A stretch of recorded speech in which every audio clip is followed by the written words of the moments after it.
안녕하세요. 서민 입장에서 재테크 이야기하는 서민테크입니다. 저는 미국 주식 7억, 한국 주식 2천만 원 투자하고 있고 월 배당금 300만 원을 세팅하여 회사를 퇴사하고 편의점 알바를 하며 살고 있습니다. 원래 편의점 두 곳을 하여 주 4일을 일했었는데 한 곳은 아침 7시부터 일을 시작해야 돼서 피곤하더라고요. 그래서 일찍 일어나기 힘들어서 아침에 가던 편의점 알바는 이제 그만두었습니다. 회사 다닐 때는 아침에 일어나는 게 당연한 것이었는데 이제는 이것조차 하기 싫어진 것으로 보아 저도 배가 불렀나 봅니다. 댓글을 보다 보면 이번 상승장으로 인해 경제적 자유가 가능하다고 하시는 분들이 계신 것 같습니다. 하지만 막상 돈이 생겨도 회사를 때려치기는 쉽지가 않을 겁니다. 저도 목표했던 돈을 만들기만 하면 바로 회사를 때려치고 파이어 생활을 하려고 했었지만 결국 6개월 뒤에 퇴사하겠다고 말을 했었으니까 말이죠. 회사 다니는 게 힘들었지만 왜 바로 그만두지 못했냐면 배당금으로 월 300만원을 세팅하고 회사 다니면은 월 700만원 정도로 생활을 할 수가 있어서 굉장히 심적으로 여유롭게 생활할 수가 있었기 때문이죠. 하고 싶은 거 월급으로 다 해도 최소 월 300만원은 꽁으로 저축할 수가 있고 그 돈으로 주식에 재투자하여 돈을 불릴 수 있기 때문입니다. 회사 월급 월 400만원의 가치는 최소 4억 이상의 목돈의 가치를 가지고 있기 때문에 회사를 때려치운다는 건 4억 이상의 돈을 포기하는 것 같은 느낌이 들 것입니다. 그래서 생각보다 퇴사 얘기가 입 밖으로 나오기 힘든 것이고 은근히 스트레스를 더 받을 거예요. 어떤 분들은 말할 겁니다. 퇴사해도 될 정도의 돈이 생기면 회사에 집착 안 해도 되기 때문에 회사 눈치 안 보고 편하게 다닐 수 있으니까 그냥 다니면 되는 거 아니냐라고 말이죠. 저도 예전에는 파이할 돈이 있으면 퇴사해도 상관없기 때문에 상사한테 욕을 먹어도 기분 좋게 회사를 다닐 수 있을 거라고 생각했었습니다. 하지만 막상 그 현실을 마주해보면 돈이 없을 때는 그런 스트레스를 받는 것들을 참고 이겨낼 수가 있지만 오히려 돈이 있으면 내가 굳이 왜 이런 욕을 먹어야 되지? 라는 생각이 들며 더 스트레스를 받게 되더라고요. 그래서 참을 만큼 참다가 도저히 안 되겠을 때 퇴사를 했습니다. 파이어족으로 생활한 지 어느덧 8개월이 되었는데요. 확실히 회사를 안 다니니 스트레스가 없어서 너무 좋습니다.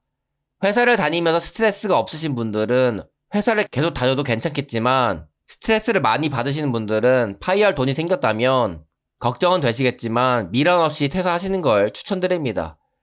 회사 월급으로 생활한 지 오래되었기 때문에 회사를 나오면 불안정하게 살 것 같아서 약간 불안감을 가졌었지만 내 생활 패턴에 맞게 월 현금 흐름을 잘 세팅해 놓으면 안정적인 생활이 되더라고요. 뭔가 배당금으로 재투자하지 않고 생활비를 쓰는 것이 아직 어색하긴 하긴 한데 큰 스트레스 없이 사는 게 가장 큰 이점인 것 같습니다. 약간의 불안감이 드는 게 저축을 몇십만 원밖에 못하고 있다는 것입니다.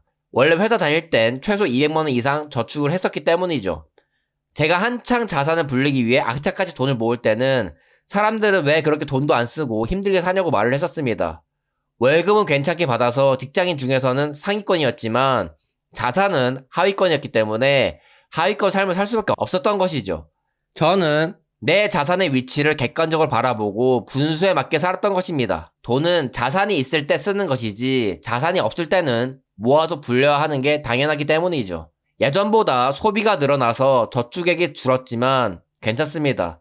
성장주에 투자를 많이 해놔서 돈이 돈을 벌어다주는 시스템을 만들어놨기 때문에 저축을 하나도 하지 않아도 제 재산은 불어날 것이기 때문이죠. 근데 제가 더 열정을 가지고 투자로 돈을 더 벌려고 하면 지금 돈 쓸 때가 아니라 돈을 최대한 모아야 할 때긴 합니다.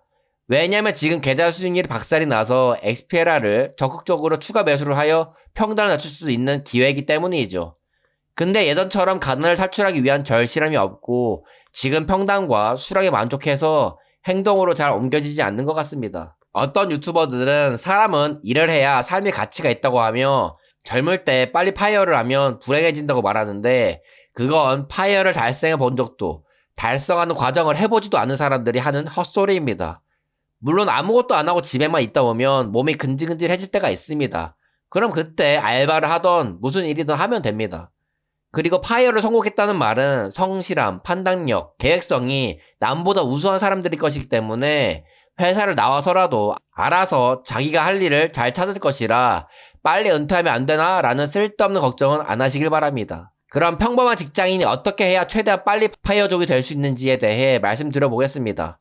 소득을 늘리는 방법은 여러 가지가 있겠지만 파이어족이 된 사람들의 공통점은 남들보다 현저하게 소비를 줄였다는 것입니다. 남들보다 저축률이 낮으면 솔직히 부자는커녕 가난을 벗어나기 힘들다고 봐야 합니다. 많은 사람들은 소액으로 투자를 하여 어떻게든 편하게 돈을 많이 벌려고 합니다. 하지만 그렇게 편하게 돈 벌 수 있는 방법은 이 세상에 없습니다. 많은 돈을 투자를 해야 큰 돈을 버는 것이지 백날 소액으로 투자해봤자 의미 없는 용돈벌이 정도밖에 돈을 벌지 못하는 게 자본주의 세상인 것이죠. 그래서 우선 나가는 돈을 최소한으로 만들어 놓고 최대한 많은 돈을 벌어서 남들보다 많은 시드머니를 빨리 모아야 합니다. 저는 무식하게 배달 부업과 같이 몸과 시간으로 돈을 버는 것을 선택하여 퇴근 후와 주말 내내 고생해서 돈을 벌었지만 어떤 분은 현명하게 부업으로 무인 아이스크림과 같이 사업을 통해 저보다 덜 고생하시는 쪽으로 소득을 늘리셔서 돈을 잘 모으셨더라고요. 그래서 어느 누구라도 마음만 먹으면 경제적 자유를 얻을 수 있다고 말씀드리는 게 제가 사업적으로 뛰어난 것도 아니고 그냥 단순 노동으로 시간을 부어서 시드머니를 만들었고 그걸로 올바른 투자를 해서 경제적 자유를 얻었기 때문에 그렇습니다. 시드머니를 만든 다음에는 올바른 투자법으로 돈을 불리면 되는데 올바른 투자는 투자의 귀재들이 말하는 것처럼 우량주를 꾸준히 싸게 매수해서 목표 매도가까지 장기 투자하는 것입니다. 댓글로 사람들이 저에게 이 종목 지금 투자해도 되는지에 대해 물어보시는데 제가 답을 해드려도 의미가 없는 게 투자는 첫 매수도 중요하지만 그보다 더 중요한 것은 첫 매수 이후 어떻게 투자를 하느냐가 수익의 승패를 가르기 때문입니다. 저도 세벨레버지 FNGU에 나름 싸다고 생각했을 때 첫 매수를 시작했지만 그로부터 90% 이상 하락을 했습니다. 같은 종목을 싸다고 생각하는 시점에 같이 첫 매수를 했다 하더라도 그 이후 더 하락하여 손절을 한 사람은 돈을 못 버는 것이고 꾸준히 매수한 사람은 돈을 버는 것이죠. 그리고 하락할 때 꾸준히 매수할 수 있으려면 월 현금 흐름이 많아야 하기 때문에 소득력과 저축력에 뒷받침해 주지 않으면 할 수 없기 때문에 투자를 할 때 최대한 높은 현금 흐름을 만드는 것은 기본이라고 말씀드리는 겁니다. 부자로 가는 고통의 길을 평생 하라는 게 아닙니다. 몇 년만 고생을 해서 가면 그 나머지 뒤의 길은 엄청 편해지기 때문에 저는 가볼 만한 길이라고 생각해요. 사람들은 요즘 시대에 개천에서 용나기 힘든 시대라고 말을 하지만 그 길을 가본 제가 느낀 것은 요즘 시대가 예전보다 부자로 가는 길을 갈 수 있는 여건이 더 잘 되어 있다고 생각합니다. 부업이나 주식 투자 시스템이 너무 잘 되어 있고 특히 저는 미국 주식 FNGU, TQQQ, 속슬과 같은 세배 레버리지 ETF는 사기급이라고 생각합니다. 왜냐하면 안정적이면서 수익률이 높은 상품이라 변동성만 버틸 줄 안다면 그 어떤 투자 상품 대비 돈을 불리기 압도적으로 효율적이기 때문이죠. 요즘 시대에는 부자가 되고 싶은 절실한 마음과 실행력만 있으면 충분히 가능한 시대이기 때문에 지금보다 경제적으로 더 나은 삶을 꿈꾸고 계시는 분들이 있다면 하루라도 빨리 부자로 가는 길을 가시기 바랍니다. 이경규 씨가 말하신 게 있더라고요. 청년 2, 3년을 죽도록 해서 그 이후 삶이 편안해진다면 과감히 도전해 볼 만하다고 말이죠. 저도 이 말에 크게 공감을 하고 애초부터 저런 생각을 가졌기 때문에 5년간 부자로 가는 길을 걸어갈 수 있었습니다. 그리고 내가 가는 길이 맞는지를 부자가 된 유튜버들의 말을 들으면서 검증하고 확인하며 힘을 내어 갔었죠. 제 경험이 파이어 조건을 달성하신 분들이나 파이어족이 되고 싶으신 분들에게 도움이 되셨으면 좋겠고요. 영상을 여기서 마치겠습니다. 감사합니다.